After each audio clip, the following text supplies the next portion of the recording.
People often think that others judge them only after a conversation begins, but in reality, you are being read long before you say your first word. Your walk, your posture, your voice, and even your pauses in speech already send powerful signals. These signals tell others one important thing: will you resist pressure or will you give in?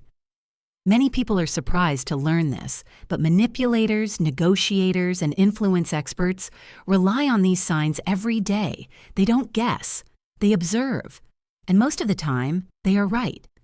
The human brain is constantly scanning for control and threat. That's why, before you even speak, people subconsciously evaluate how you move, how you enter a room, how you speak, and how you react to silence. Based on this, they quickly decide whether you are someone who will stand your ground or someone who can be pushed.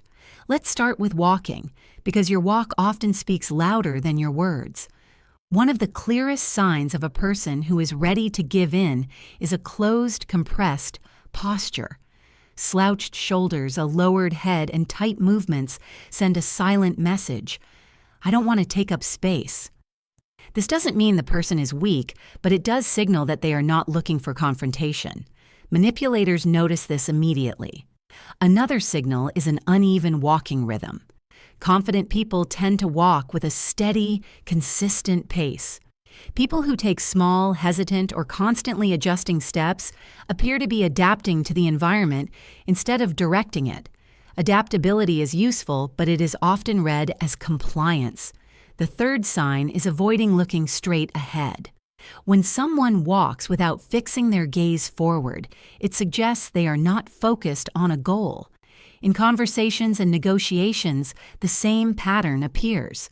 These people are more likely to oostipate, even when they don't want to.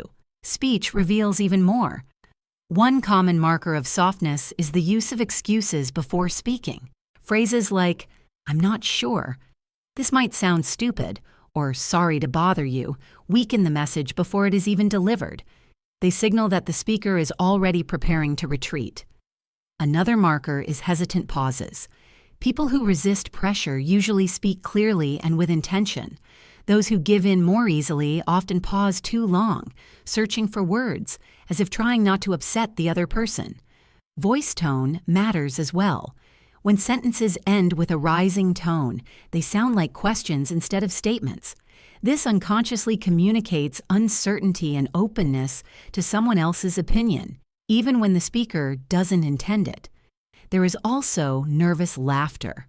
Laughing at uncomfortable moments is often an attempt to reduce tension. Instead of defending a position, the person tries to smooth things over. This tells the other side, "I don't want conflict." Why do manipulators use these signals? Because they don't want to waste energy. It's easier to pressure someone who is already signaling flexibility through their body and voice than to fight someone who appears grounded and firm. In workplaces, these people are often given extra responsibilities. In relationships, they carry more emotional weight. In negotiations, they are easier to push. The most important part is learning to see yourself through the eyes of others. Ask yourself honestly, do I walk as if I belong or as if I'm trying not to disturb anyone? Do I state my thoughts or do I constantly justify them? Am I comfortable with silence or do I rush to fill it? Changing these signals doesn't require aggression. It starts with awareness. Straighten your posture. Look forward when you walk. Move with intention, even if you feel uncertain inside. Remove unnecessary apologies from your speech. Replace, "maybe I'm wrong," with "I think." Allow silence to exist without panic. Silence can be strength. And let your voice finish statements firmly instead of lifting at the end. People don't just read your personality, they read your readiness to resist. Those who move with confidence and speak with clarity are less likely to become targets of pressure.